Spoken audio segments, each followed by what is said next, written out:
Good morning, welcome to news analysis. నేను జ్యోత్స్న. డిస్కషన్లోకి వెళ్లే కన్నా ముందు వివిధ పత్రికల్లో వచ్చిన వార్తా కథనాలను ఒకసారి చూద్దాం. తెలంగాణ వార్తా పేపర్స్ చూసినట్లయితే ముందుగా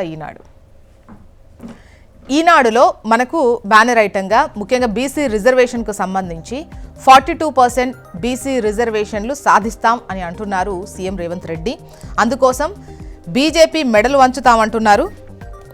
కేంద్ర ప్రభుత్వంలో ఉన్న బీజేపీ మెడలు వంచైనా తెలంగాణలో బీసీలకు విద్య, ఉద్యోగాలు, స్థానిక సంస్థల ఎన్నికల్లో 42% రిజర్వేషన్లు సాధించి తీరుతామని ముఖ్యమంత్రి రేవంత్ రెడ్డి ధీమా వ్యక్తం చేశారు. బీసీల్లో ముస్లింలను కలిపి రిజర్వేషన్లు అమలు చేయడాన్ని అంగీకరించబోమన్న బీజేపీది తొండి వాదనాన్ని కొట్టిపారేశారు. బుధవారం తన అధికారిక నివాసంలో ఆయన విలేకరులతో మాట్లాడారు. బీసీ రిజర్వేషన్లపై శాసనసభలో చర్చ జరిగినప్పుడు బీజేపీ ఎమ్మెల్యేలు మద్దతు పలికారు. కానీ పార్టీ రాష్ట్ర నూతన అధ్యక్షుడు మాత్రం అందులోంచి ముస్లింలను తొలగించాలని వితండవాదం చేస్తున్నారు. ముస్లిం రిజర్వేషన్స్పై కిషన్ రెడ్డి, బండి సంజయ్, రామచంద్రరావులు అవగాహన లేకుండా మాట్లాడుతున్నారు. ఆ పార్టీ అధికారంలో ఉన్న గుజరాత్, యూపీ, మహారాష్ట్రలో 40 నుంచి 50 ఏళ్ల నుంచి ముస్లిం రిజర్వేషన్స్ ఉన్నాయి అంటూ చేసినటువంటి వ్యాఖ్యలను ఇక్కడ హైలైట్ చేస్తూ, అయితే ఎవరినో ఒకరిని అడ్డు పెట్టుకొని బీసీ రిజర్వేషన్లను బీజేపీ అడ్డుకోవాలని చూస్తోంది అంటున్నారు సీఎం రేవంత్ రెడ్డి. ఇక రైట్ సైడ్ కనుక ప్రధాన వార్తల్లో ఒకటిగా మాటల యుద్ధానికి ముహూర్తం ఖరారంటూ ఈ ఆపరేషన్ సింధూర్కు సంబంధించి చర్చకు సరే అంది సర్కార్. 28న లోక్సభలో చర్చ ఉంటుంది. నెక్స్ట్ డే రాజ్యసభలో కూడా దీనిపై చర్చిస్తారు. ఒక్కో సభకు 16 గంటల టైం కేటాయించారు. విపక్షాల నిరసనలతో 3వ రోజు పార్లమెంటు స్తంభించింది. ఇక లెఫ్ట్లో కనుక రీల్స్గా చూస్తే పేరు పూనం దేవరాఖ్యాని. ఒక్కసారి విమానం ఇక్కడే గగనం అనుకునే మధ్యతరగతి కుటుంబ నేపథ్యం. అలా అని ఆమె నిరాశ చెందలేదు. ఆశయం అనే రెక్కలు కట్టుకొని రివ్వునెగిరారు. ఏకంగా 7000 గంటలు విమానం నడపడంతో పాటు ఏవియేషన్ రంగంలో అనేక విజయాలు సాధించారు. సో గోల్డెన్ గర్ల్ అవార్డులు అందుకున్నారు. సో ఆమెకు సంబంధించినటువంటి కథనం తర్వాత మీరు వసుంధరలో చూడండి. ఇక నకిలీ అధికారులు, కార్యాలయాలు, టోల్ గేట్లు, పోలీస్ స్టేషన్లను చూసాం. యూపీలో ఏకంగా ఓ నకిలీ రాయబార కార్యాలయాన్ని సృష్టించాడట హర్షవర్ధన్ జైన్ అనే కేటుగాడు. మహాలక్ష్మితో ఆర్టీసీ బలోపేతం.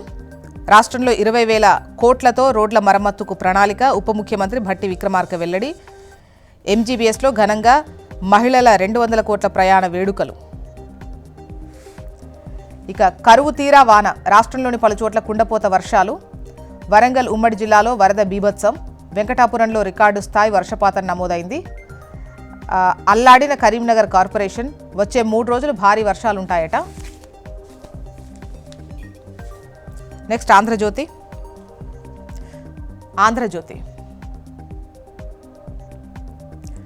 ఇందులో 42% రిజర్వేషన్ సాధిస్తాం అని చెప్పేసి సీఎం రేవంత్ రెడ్డి ఏదైతే ధీమా వ్యక్తం చేశారో అదే వార్తను ఇక్కడ కూడా బ్యానర్ ఐటంగా ఇచ్చారు ఆంధ్రజ్యోతిలో. బీజేపీ మెడలు వంచైనా 42% రిజర్వేషన్ సాధిస్తామంటున్నారు. రైతు చట్టాలను కూడా అలాగే రద్దు చేశామని గుర్తు చేశారు. బీసీ రిజర్వేషన్పై బీజేపీది ద్వంద్వ వైఖరి. అసెంబ్లీలో మద్దతు, కేంద్రంలో తాత్సారమా అన్న ప్రశ్నలను సంధించారు నిన్న విలేకరుల సమావేశంలో సీఎం రేవంత్ రెడ్డి. అది అటవీ భూమి కానే కాదు అంటూ మరో వార్తను రైట్ సైడ్ చూడొచ్చు. కంచె గచ్చిబౌలి భూమికి సంబంధించి ఎట్టి పరిస్థితుల్లోనూ ఆ ప్రాంతం అటవీ భూమి కానే కాదని సుప్రీంకోర్టుకు రాష్ట్ర ప్రభుత్వం మరోసారి స్పష్టం చేసింది. ఆ భూములను కేంద్ర సాధికారిక కమిటీ నివేదికలో అటవీ భూమిగా ప్రస్తావించడం సరికాదు. తప్పుడు అంచనాల ప్రాతిపదికపై ఆ నిర్ధారణకు వచ్చిందని వివరించారు.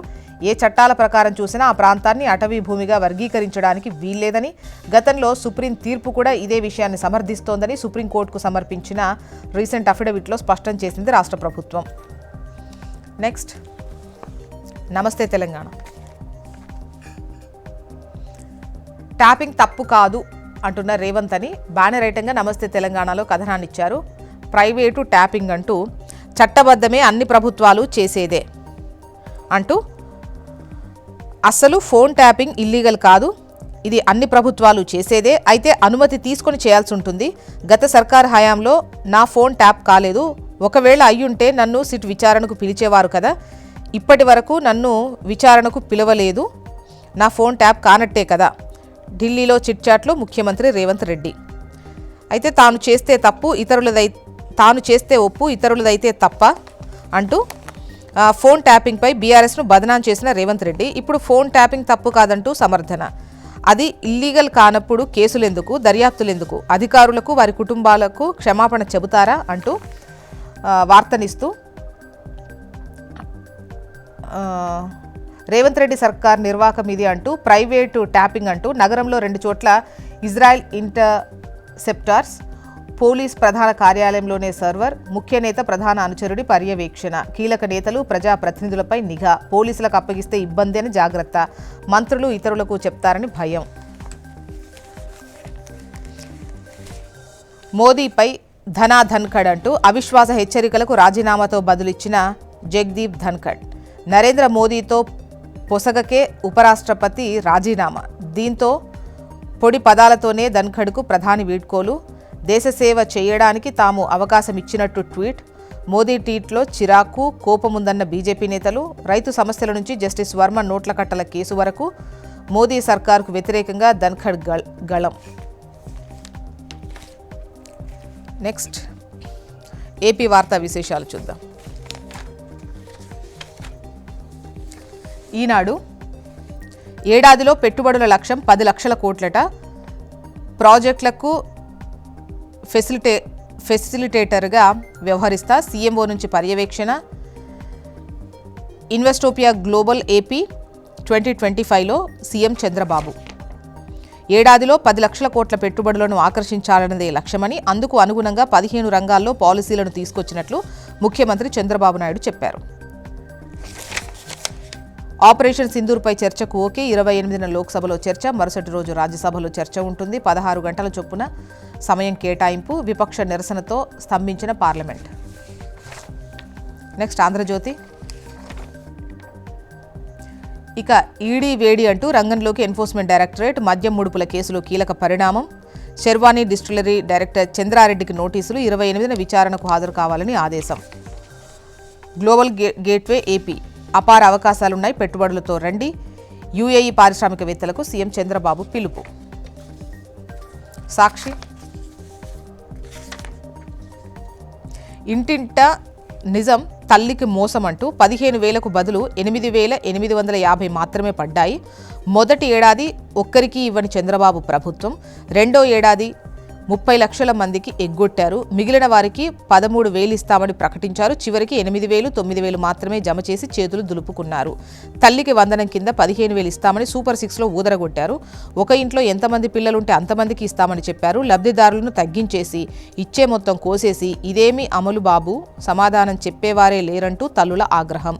హామీలన్నీ నెరవేర్చేశామంటున్న ముఖ్యమంత్రి చంద్రబాబు. ఇక సూపర్ 6 గురించి ఎవరైనా మాట్లాడితే నాలుక మందమంటూ దబాయింపు. ఇక అరెస్ట్, రిమాండ్ ఇష్టారాజ్యం కాదు. మెజిస్ట్రేట్లు, పోలీసులకు సుప్రీంకోర్టు స్పష్టమైన మార్గదర్శకాలు. Arnesh Kumar versus state of Bihar 2014లో తీర్పులో నిర్దేశాలు.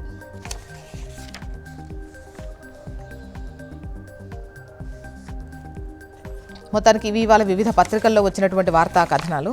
ఇప్పుడు ఒక చిన్న బ్రేక్ తీసుకుందాం. బ్రేక్ తర్వాత డిస్కషన్లోకి వెళ్దాం. Stay tune.